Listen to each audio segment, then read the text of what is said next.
Hello and welcome to another Eva Essential video. Grab a cuppa and buckle up for the next few minutes as we offer some insights into the world of pensions. Now, one of the most frequently asked questions that we receive is whether it's beneficial to consolidate your pensions. So with Pensions Awareness Week just gone, we thought we'd outline the top 4 pros and 4 cons of consolidating your pensions. Now, clearly everyone's own situation is unique to them, and what's right for your colleague or friend may not be right for you.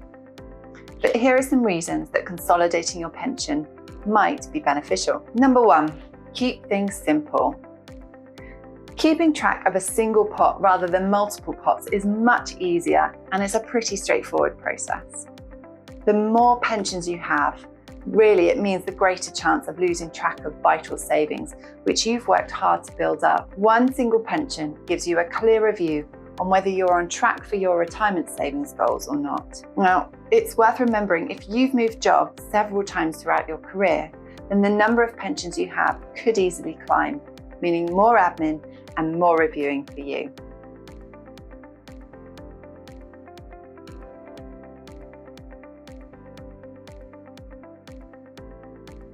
Number 2, lower fees. Now, each pension provider charges a fee for managing your savings. This will vary depending on the provider, and it's usually reflective of a percentage of your savings. So consolidating your pensions and choosing a provider with a low fee could save you money in the long run. You may also find that you've got greater investment options and also options for how you draw your pension when the time comes. Now, as a side note, older pensions are more likely to have higher fees, and those higher fees are likely to significantly reduce the value of your pension. So they are worth reviewing, as they're also less likely to be invested in a way that suits you now.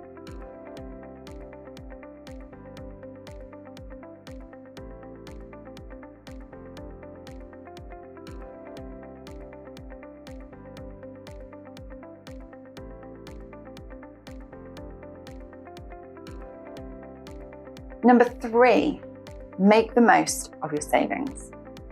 So if you've got a defined contribution pension, also known as a DC pension or a money purchase pension, then your savings are usually invested. And as with any investment, their performance will affect the value of your savings. So not all investments produce the same returns, and therefore reviewing the performance of your pensions can be helpful to see if it's worth transferring funds to another provider. And as with any investment, you should ensure that your pension matches your risk profile or how much investment risk you can take.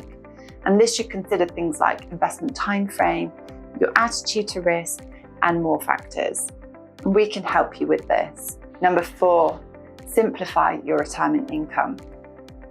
So fewer pensions not only makes them easier to manage during your working life, but also when you come to retire as well. And if you've got multiple pensions, there will be multiple decisions on how you access them and when you access them. And multiple pots also makes managing withdrawals long-term more complex, because you'll need to think about managing a sustainable income throughout your retirement from these various sources. Now, it's important to note that when you've got multiple pension pots, you'll also need to understand whether you want to purchase an annuity, take a flexible income, or withdraw lump sums when the time comes, and therefore what pot to use. Now, here are some scenarios whereby consolidating pensions might not be a suitable route to take. Number 1, your pension is a defined benefit pension. Now, defined benefit pensions are also known as DB pensions or final salary pensions. And if you've got one of these, then consolidating won't usually make financial sense. DB pensions will provide a guaranteed income, and they're often generous in their approach to helping you achieve financial security in retirement. So keeping your DB pension is often more appropriate. However, if you are thinking about transferring out of a DB pension, then you should seek specialist financial advice before doing so. You'll often find that with DB pensions, the income provided is linked to inflation, so you're protected as the cost of living rises. And this can be really valuable in retirement and help to ensure that you can maintain your lifestyle in later years.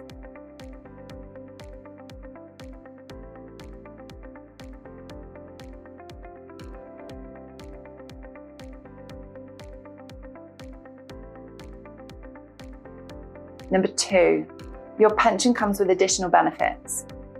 So some pensions will come with additional benefits, and these should be reviewed before consolidation to ensure that you won't be losing any of these useful perks. One benefit, for example, is being able to access your pension earlier. Therefore, this is helpful if you're planning to reduce your working hours or if you're planning to retire early. Another is if you've got specific goals for your retirement.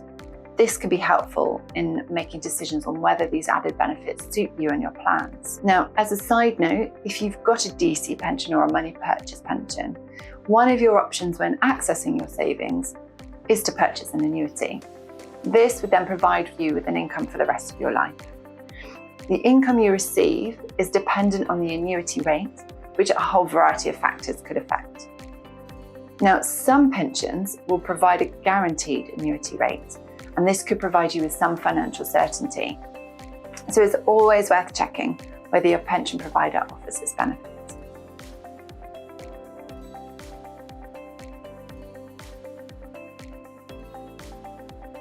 Number 3, beware of exit fees. Now, your pension may charge an exit fee, and in some cases, the fee could be higher than the amount that you'd save by transferring. So it's really important to weigh up the fee against the benefits. Before you make any decisions about consolidating your pension, you should carefully review what fees you may need to pay. Now, as an important note, if retirement is imminent for you, then it could mean that you could lose out financially if you consolidate once you factor in any exit fee.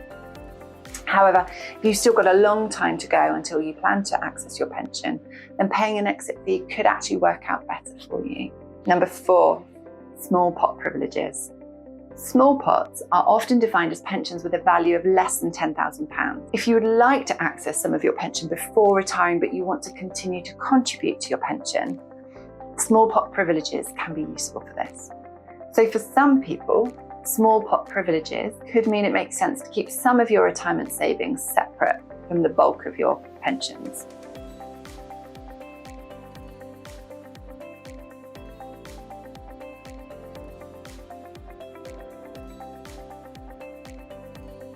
Now, I hope these 4 pros and cons are really helpful for you when considering whether it's right for you to be consolidating your pensions or not. We do have a brochure on pension consolidation that we'd be really happy to send to you if you'd like more information. So do please contact us to request this. This would be helpful for you. And as always, please feel free to get in touch if you've got any questions about anything that we've discussed in this video. Many thanks for watching.